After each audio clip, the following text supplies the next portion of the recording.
super middleweight world champion. He won that belt in January of 2019. He is undefeated, 21-0, 12 by KO.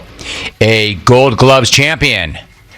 Álvarez versus Plant for the first undisputed super middleweight championship in the four-belt era. This is why this is so big. It's live on Showtime, Saturday night, 9 p.m. Eastern. We are joined by Calib Plant. Calib, it's great to have you on. How are you? I'm doing good, James. Appreciate you having me. Dude, so good to have you. So good to have you. So it's Wednesday, a fight week. We're a few days out from you stepping into the ring against Canelo Álvarez for the undisputed super middleweight title. What's it like midweek? How you doing? How did camp go? And how are things going for you right now? Well, camp's going great. Like you said, just a couple of days away. Weight's good. My energy's good. Feeling good. Just relaxed. And, we had the press conference today, so I'm feeling good. I'm ready to go. All right, so you mentioned the press conference today. Let me ask you, Calib, about the press conference last month. Things got a little bit chippy there. There was some shoving. There were some punches thrown. What happened there? And if you had to read Canelo's mindset, what did that tell you about where he was at? Just it started off normal, pre-fight banter. I'm going to beat you. No, I'm going to beat you. And us just, agreeing to disagree on who's better than who, and then, it just picked up from there, and, but I think people are making a bigger deal out of it than what it is. I mean, that's happened a million times in boxing before us, and it's going to happen a million times more. It's, there's a lot at stake, and, sometimes with stuff like that, tempers are going to flare, so, but, I don't know, we haven't seen them act like that very often, so, I feel like something about me, has him acting different. I don't know. Calib Plant joining us. See, that's what I'm getting at. Like, the fact that there was some pushing and shoving, that's not unusual. Man, that happens all the time. But the reaction to it, like, he said that you called him an MF-er, and that's why he shoved you. I mean, like, dude, you tell me I'm wrong, but does that not happen in, like, at every presser, every weigh-in? It seems like the reaction is unusual. Yeah, the reaction was unusual considering, what was being said. I mean, like I said, just normal pre-fight banter, like, I'm going to beat you, mother effer. And, I mean, this ain't Little League Baseball. So, I mean, if he's looking to be, people to just come in and talk nice to him, he's got to go to Little League Baseball or something like that. Got a big fight coming up this weekend. Álvarez v. Plant. Once again, that's for the undisputed super middleweight championship. It's live on Showtime on Saturday. Calib Plant, the champ, is joining us right now. I know you're looking ahead. If I can get you to look back for 1 minute, you're coming off that win over Caleb Truax in February. It's a fight that you dominated both offensively and defensively. What did you make of your performance that night? It wasn't my best performance. I've had better performances previous to that. But, with COVID going on, there was no fans. We were fighting in an empty auditorium. And it was almost like it was worse than a sparring match, honestly, as far as the energy in the room. And, some fighters are gym fighters. They perform best when no one's looking. And then, you have prize fighters who perform best when the lights are on and the crowd is either booing or cheering, and it's a big moment. And I've always performed best under the biggest moments. And so not only that, I hurt my hand in the 5th round, and with there being no crowd, less adrenaline, you can feel injuries more if you got cut or if you had a hand injury. So I was feeling the hand injury quite a bit throughout the fight. And, but, no excuses. I won every round and I dominated. So, but there won't be a lack of that this fight. The crowd's going to be there, the lights are going to be on, and the world's going to be watching. So, I'm expecting, you guys can expect this to be my best performance. Calib Plant joining us. Dude, I think that's fascinating what you just said, that some guys are just gym fighters and other guys are, quote, prize fighters. And when the lights come on and when the energy's there and the fans are there, they fight better. I mean, to me, it's like any great athlete, right? The higher the stakes, the bigger the stage, some guys can just raise up their performance. Do you feel like you're one of those guys? Yeah, absolutely. Whether, I fought back home in Tennessee at the Bridgestone Arena, and we had thousands of people there. And, people pulling me this way for tickets, pulling me for that way for tickets, trying to get a hold of me. There was a lot at stake. And, there's been a lot of big fighters go home to their home crowds and come up short and not be able to perform in front of their people. And then, fighting Jose Uzcategui with only 17 fights, coming off a year layoff and a broken hand, and giving him a tune-up fight and me having no tune-up fight. But me going there and dominating, against I was an underdog in that fight as well. So, I've always been able to perform best when, there's a lot at stake, and, this fight is no different. Yeah, this is no different. There is a lot at stake here. Calib Plant joining us. You made the point also that Alvarez's sparring partner had tested positive for a banned substance. Alvarez himself tested positive in 2018, which, of course, he blamed on tainted beef. What do you make of the tainted beef explanation, and do you think that he's a cheater? And you said his teammate tested positive, right? Yeah, my bad.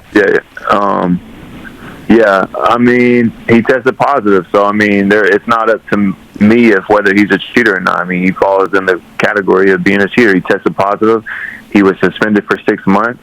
So that's not an allegation. Nobody has to wonder, or, it's simple math. So, yeah, that's cheating, so that qualifies you as a cheater. So when somebody does something with his teammate testing positive as well, and then there was another fighter in his camp that his coach Eddie Reynoso trained, McGeary, who tested positive. So there's a lot of suspicion going on in that camp. I see what you're saying. Let me ask you this: when somebody, how it is with professional athletes, is like, guys will do anything to get an edge. They're so competitive. Do you think that's what that is? Or do you think that if you use a banned substance, you're not necessarily looking for an edge, but maybe you're coming from a place of fear? Yeah, no, definitely. I think, taking banned substances, that comes from a place of insecurity, whether you take a substance that helps you make weight because you're scared you won't make weight, or taking something, you're not being confident in your power, or you're not being confident in your conditioning. And, so, all that stems from a place of insecurity and fear. So, I felt like I've never had to, take anything like that for me to be confident in my abilities and my skill. I get my confidence from my preparation. I'm a dedicated athlete. I'm a disciplined athlete. I don't just start training 8 weeks before a fight. I do this year round. Boxing is my whole life. This is not something, it's not a hobby for me or just a job. Boxing is my life. And so I take this sport real serious. And there's no room for stuff like that in our sport. So. Much easier to stay in shape than get in shape, I would imagine, right?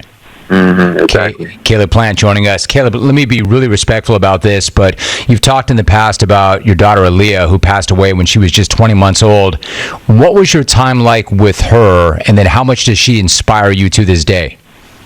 It was, the time with her was, short and sweet. There was a lot of hard days of us being in the hospital, and, there was times she was in the hospital for weeks at a time, and, there was one time we finally got to come home after being weeks in the hospital on Christmas Eve, and so that was a good time. But, I don't know, but, she definitely inspires me, and, for someone so young and so little to go through so much in such a short amount of time, when I'm training, I do like to think back to that and think, if she can go through that at that age, then I can push through this last mile, or I can push through this last round, and, I can give it my all because that's what she did. Just so the listeners understand, she dealt with hundreds of seizures a day. You vowed to win a title in her honor, which is exactly what happened. What was that moment like in 2019 when you won that IBF belt and you kept that promise to her? It was undescribable, really. Just to become a world champion and, plant my flag as a world champion against Jose Uzcategui. I was the underdog in that fight as well, and that was a fight that I was coming off a broke hand, a year layoff, and no tune-up fight, and this guy had been knocking everybody out. And so, there was a lot riding on that, and then me keeping my promise. And so for me to do that, I didn't get to do a whole lot for her as a father, like other dads get to do, maybe take them to prom and see him open up Christmas presents and stuff like that. But I was set on, keeping this promise to her and fulfilling that, and that's what I did. Calib, I appreciate you sharing your thoughts on her. I'm sorry for your loss.